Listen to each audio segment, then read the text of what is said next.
السلام علیکم دوستوں، کیسے ہیں آپ؟ امید ہے ٹھیک ہوں گے۔ تو دوستوں، میں آج آپ کے ساتھ اپنا ذاتی تجربہ شیئر کرنے والا ہوں۔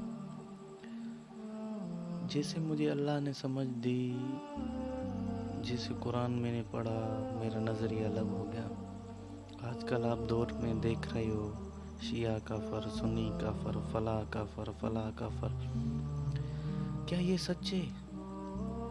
اتنے فرقے بن گئے، کیا یہ سب جنتی ہیں؟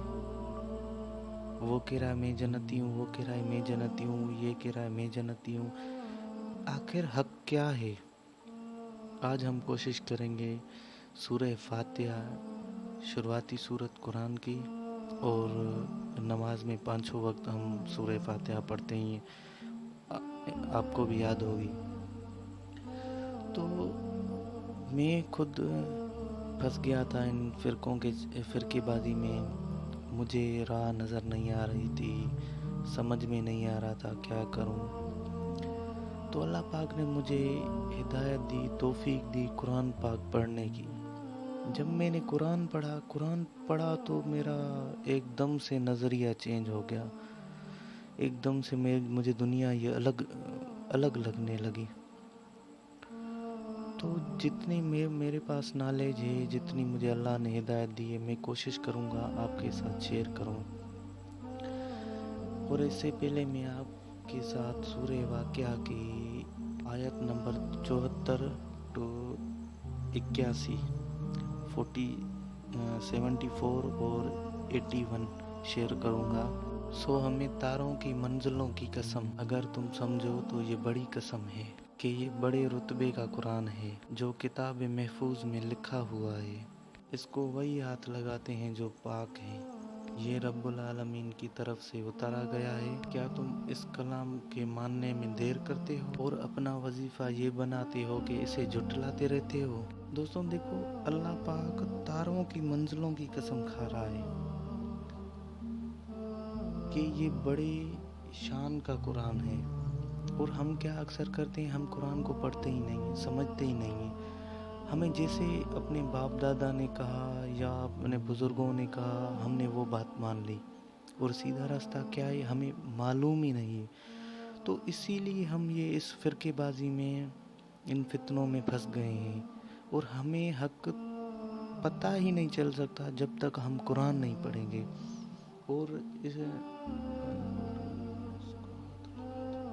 اور جو یہ ایک بڑی بات ہے،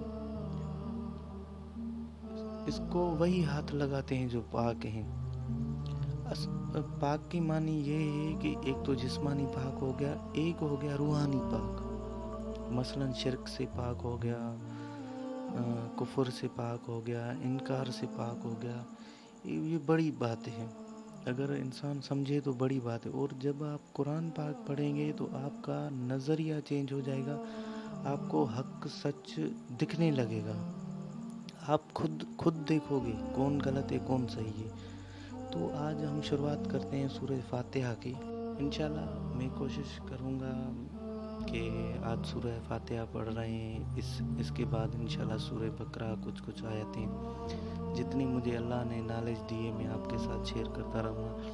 اور برائے مہربانی آپ بھی، جو آپ کا نظریہ ہو، جو آپ کی بات ہو، میرے علم کے اضافہ ہو جائے گا اگر آپ کمنٹ باکس میں بتا دیں۔ تو شروع کرتے ہیں سورہ فاتحہ۔ اعوذ باللہ من الشیطان الرجیم، بسم اللہ الرحمن الرحیم۔ الحمدللہ رب العالمین۔ سب طرح کی تعریفیں اللہ کے لیے جو رب ہے تمام مخلوقات کا۔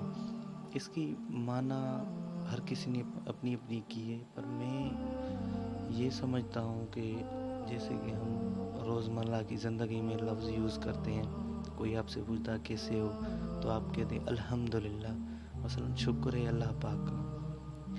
تو میں یہ سمجھتا ہوں الحمدللہ رب العالمین کا مقصد ہے، مطلب ہے، شکر ہے اس پروردگار کا، اس عظیم خدا کا جس نے ہمیں توفیق دی، قرآن دیا پڑھنے کی، سمجھنے کی۔ اور آپ گوگل ٹرانسلیٹ پہ سرچ کرو گے تو آپ کو بھی یہ شکر، الحمد کی معنی ہے شکر، الحمدللہ شکر۔ الرحمن الرحیم، بہت مہربان، نہایت بہت رحم کرنے والا. تو ظاہر سی بات ہے اس وقت ہم زندہ ہیں، یہ اسی کا کرم ہے، اور قرآن پڑھ رہے ہیں، سن رہے ہیں، یہ اس کی رحمت ہے. میں تو سمجھتا ہوں ایسے ہمارے بس کی کوئی بات ہی نہیں جو ہم خود سمجھیں یا پڑھیں. یہ اس رب کی توفیق ہے، جسے چاہے وہ دیتا ہے. مالک یوم الدین، حاکم ہے انصاف کے دن کا. اب مالک کی معنی ہے مالک، پالنے والا. حاکم، یوم کی معنی ہے دن. یوم کی معنی ہے دن. دین کی معنی ہے فیصلہ. مالک یوم الدین، مالک ہے اس دن کا جس دن فیصلہ ہوگا ہم سب میں، عیسائی میں، ہندو میں، یہودی میں، شیعہ میں، مسلم میں، اہل حدیث میں. یہ جو بھی فرقے ہیں، جو بھی فتنے ہیں، جو بھی مذاہب ہیں، سب میں فیصلہ کرے گا. یہ مالک اس دن کا مالک ہے. اہدنا الصراط المستقیم، ہدایت دے ہمیں سیدھے راستے کی. صراط الذین انعمت علیہم غیر المغضوب علیہم ولا الضالین آمین. راستہ پر ان کا تو فضل کرتا رہا. صراط الذین انعمت علیہم، راستے پر ان کے جن پر تو نے فضل کیا، فضل کرتا رہا. مغضوب علیہم ولا الضالین، کہ نہ ان پہ جن پہ تو غصہ ہوتا رہا، غضب ہوتا رہا جن پر، اور نہ گمراہوں کے. اب سیدھی راہ ہمیں کہاں پتہ چلے گی؟ یہ تو آپ کسی سے پوچھیں گے وہ کہے گا میں سچا ہوں، دوسرے سے پوچھیں وہ کہے گا میں سچا. سیدھی راہ آپ کو قرآن کے علاوہ اور کہیں بھی نہیں ملے گی. یہ قرآن وہ ہے جس کا ذمہ اللہ نے خود لیا ہے. غضب کن پر کیا، انعام کن پر کیا، یہ آپ کو قرآن میں ہی پتہ چلے گا. تو آج سورہ فاتحہ ہو گئی کلیئر، اور میں آپ سے درخواست کروں گا کہ آپ یوٹیوب پر ہی چلے جائیں، آپ قرآن اردو ٹرانسلیشن میں سرچ کریں اور سنیں. انشاءاللہ آپ کا نظریہ چینج ہو جائے گا اور آپ کو سیدھی راہ نظر آئے گی.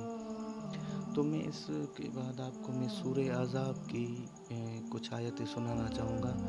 سورہ توبہ کی سورہ 16 اور سورہ 16 اور 17. مشرکوں کا کام نہیں کہ وہ اللہ کی مسجدوں کو آباد کریں، کہ وہ جب اپنے آپ پر کفر کی گواہی دے رہے ہوں.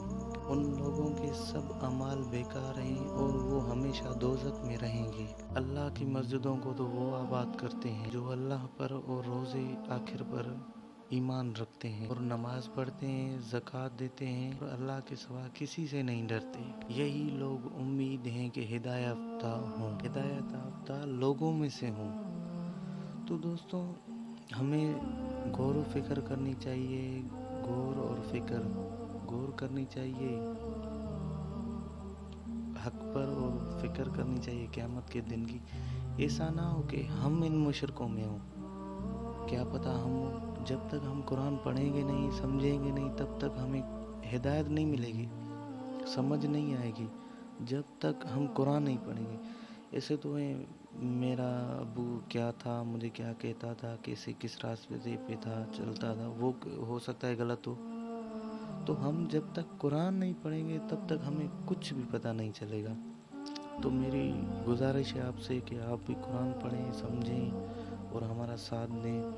انشاءاللہ میں آپ کے لیے روز ایسی، اب سورہ فاتحہ ہو گئی کلیئر، اب انشاءاللہ سورہ بقرہ کی کچھ آیتیں میں آپ کو انشاءاللہ کل سناؤں گا. اور ہو سکے تو چینل کو سبسکرائب، لائک اور دوستوں کے ساتھ شیئر بھی کریں، اور اپنی رائے کا ضرور مجھے آگاہ کریں.